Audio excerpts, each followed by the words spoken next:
మహానగరంలో ఉదయం లేచాక ట్యాప్ ఓపెన్ చేస్తే నీళ్ళు రాకపోతే అది చిన్న ఇన్కన్వీనియన్స్ కాదు, అది సిటీ సర్వైవల్ ప్రాబ్లం. ఇప్పుడు ముంబై అదే వార్నింగ్ ఢిల్లీ పోలుస్తుంది. ముంబైకి నీళ్లు సరఫరా చేసే రిజర్వాయర్లలో నీటి నిల్వలు దాదాపు 10% పడిపోయాయి.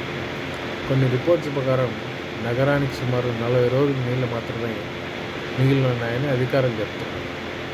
ఆలస్యమైతే మాన్సూన్ కారణంగా BMC ఇప్పటికే నీటి వినియోగంపై రిస్ట్రిక్షన్స్ పెట్టింది.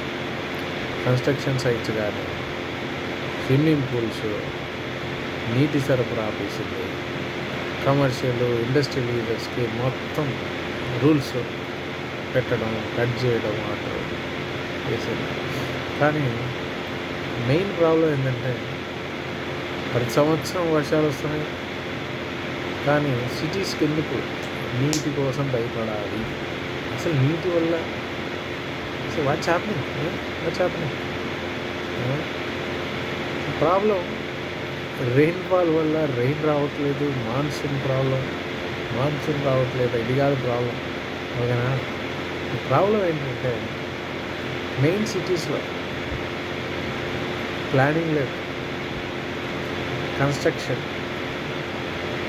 ఎట్లా పడితే ఎట్లా చేస్తారు, వాటర్ ఎంత వాడుతున్నామో తెలియదు, హై రైజ్ బిల్డింగ్కి ఎట్లా పడితే ఎట్లా పర్మిషన్స్ ఇస్తారు, చెట్లు ఉండవు, లోపల పార్కులు ఉండవు, ఎక్కడ పార్కులు ఉండవు, వర్షం వస్తే వాటర్ హార్వెస్టింగ్ చేయడం తెలియదు.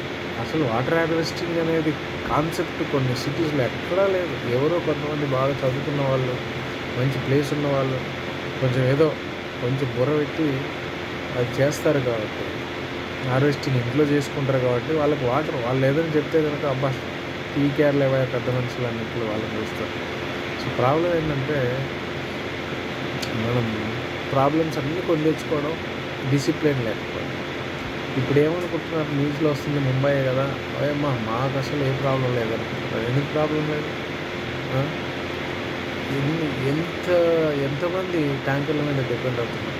పీజీలు కాకపోవచ్చు, తర్వాత వాటర్ డిప్లీట్ అవ్వడం, 1500 ఫీట్కి వెళ్ళిపోవడం. ఏం కర్మ ఇది? ఒకప్పుడు 60 ఫీట్ బావిలు ఉండేవి. ఎక్కడి నుంచి ఎక్కడికి పోయా మీకు అర్థమవుతుందా? అసలు ఇది ముంబై ప్రాబ్లం కాదు, మొత్తం ఎక్కడైనా ప్రాబ్లం. మనం నేచర్కి రెస్పెక్ట్ ఇవ్వనంత వరకు ఈ ప్రాబ్లం వస్తూనే ఉంటుంది. ఇంకోటి ఏంటంటే గవర్నమెంట్ స్ట్రిక్ట్ రూల్స్ పెట్టాలి. ఓకేనా? సో ఇది ఇలాగే ఉండాలి, ఇది ఇలా పాటించాలి, ఈ పద్ధతి ఇది అవ్వాలి. ఓకే. సో ఇప్పుడు ఏంటంటే ఎగ్జాంపుల్, ఇంట్లో మనం బకెట్ వాడుతున్నాం, ట్యాప్ క్లోజ్ చేయడం, బకెట్లో వాటర్ వేస్ట్ అవ్వకుండా పడేయకుండా చేయడం, వాషింగ్ మిషన్స్ తక్కువగా వాడటం. ఇది ఇండివిజువల్ ప్రాబ్లం కాదు. బేసిక్గా ఇప్పుడు నేనేదో ట్యాప్ సాల్వ్ చేయగానే వాటర్ కూడా మెయిన్ గవర్నమెంట్ రూల్స్ బాగా పెట్టి ప్రతి అపార్ట్మెంట్లో రెయిన్ హార్వెస్టింగ్ మ్యాండేటరీ పెట్టాలి. తర్వాత లేక్స్, పాండ్స్ అన్నీ మనం రీస్టోర్ చేసుకోవాలి. ఎక్కడైనా సరే లేక్ కనిపిస్తే దాన్ని చేద్దాం, మేము ఇల్లు కట్టేస్తాం, సరే మనకు ఒక 100 గజాలు దొరికితే ఇల్లు కట్టుకుంటాం అనే మైండ్ సెట్ వదిలేదు. బేసిక్గా ఎక్కడ ఇల్లు కట్టుకోవాలి, ఎక్కడ ఇల్లు కట్టకూడదు అనేది నేచర్కి అగెనిస్ట్గా ఉండదు. సో మనం నేచర్కి అగెనిస్ట్గా చేసినప్పుడు నేచర్ ఓడుకుంటుంది. సునామీ లాంటి సిచ్యువేషన్స్ రావచ్చు, నదులు పొంగిపోయినప్పుడు మనం అదే నదిలో మన ఇల్లు ఇదవచ్చు, ప్రాబ్లమ్స్ వస్తాయి. సో మనం నేచర్కి రెస్పెక్ట్ ఇవ్వాలి. ఏదో తక్కువకు దొరుకుతుంది ల్యాండ్ అని చెప్పి అక్కడ ఇల్లు కట్టుకోవడం, తర్వాత అది నిజంగా చూడవచ్చు. మీరు తక్కువ వచ్చిన డబ్బుల వరకు చూడకండి, ఫ్యూచర్ జనరేషన్ చూడండి, రేపు మీ పిల్లలు ఉంటారు, అది కూడా ప్రాబ్లం కదా. సో అలాంటి రూల్స్ అన్నీ పెట్టుకోవాలి మనం. So city planning is very important. So water లెవెల్స్ని మనం పెంచుకోవాలి తప్ప తగ్గించుకోకూడదు. సో మనకిప్పుడు పవర్ లేకపోతే ఇన్వర్టర్ వాడుకోవచ్చు 4-5 గంటలు. తర్వాత ఇంటర్నెట్ లేదనుకోండి, మనం బతికేయచ్చు. మొబైల్ డేటా ఉంది, లేకపోతే మొబైల్ లేకపోయినా బతికేయచ్చు. వాటర్ లేకపోతే ఓకే, వాటర్ స్నానాలు చేయకుండా మేము బతుకుతామంటే ఓకే, మనం బతికేద్దాం, పర్లేదు, అది ఓకేనా. తర్వాత ఏదైనా 1-2 పల్లెల్లో మామూలే కదా, మనం కొంచెం అలా బయటికి వెళ్తాం, నేచర్ని ఆస్వాదిస్తాం. సో వాటర్ మనం తక్కువ వాడతాం. సో కానీ డ్రింకింగ్ వాటర్కి ఏం చేస్తాం? సో అందుకే ఏం చేయాలంటే మనం ఇదొక జస్ట్ లెసన్‌లా తీసుకోవాలి. ముంబై ప్రతి సిటీలో కూడా మనం కూడా రెస్పెక్ట్ చేస్తూ అందరం కమ్యూనిటీలో కూర్చొని మాట్లాడుకోవడం. So we have to build good cities అనమాట. Sustainable cities. నాట్ లైక్ ఏదో డెవలప్మెంట్ చేస్తున్నాం. డెవలప్మెంట్ అంటే అది కాదు. ఫ్యూచర్ జనరేషన్స్ని మనం సేవ్ చేసుకోవడం, వాళ్ళకి మంచి న్యాచురల్ రిసోర్సెస్ని అలాగే ఉంచి వాళ్ళకి ఇవ్వడం. దాన్ని బేసిక్గా టెక్నికల్గా ఇంటర్ జనరేషనల్ ఎక్విటీ అంటారు. సో సస్టైనబిలిటీలో.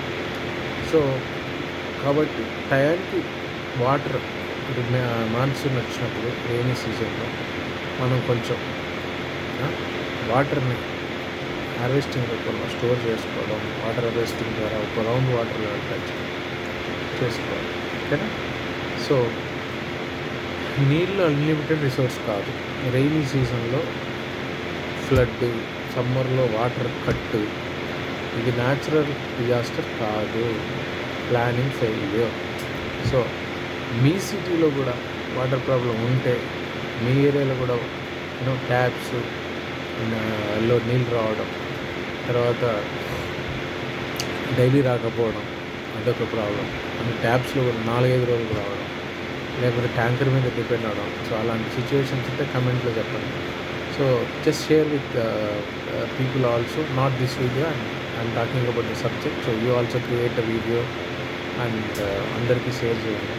సో దీనివల్ల కొంచెం అవేర్నెస్ పెంచండి. నేచర్ మీద ఇలా ఉండాలి, ఇలా చేయాలి, ఇలాగే ఉండాలి అనేసి. సో రెస్పెక్ట్, మనం నేచర్కి మన అమ్మ లాంటిది. సో నేచర్ని మనం కాపాడుకుందాం అందరం. So thank you.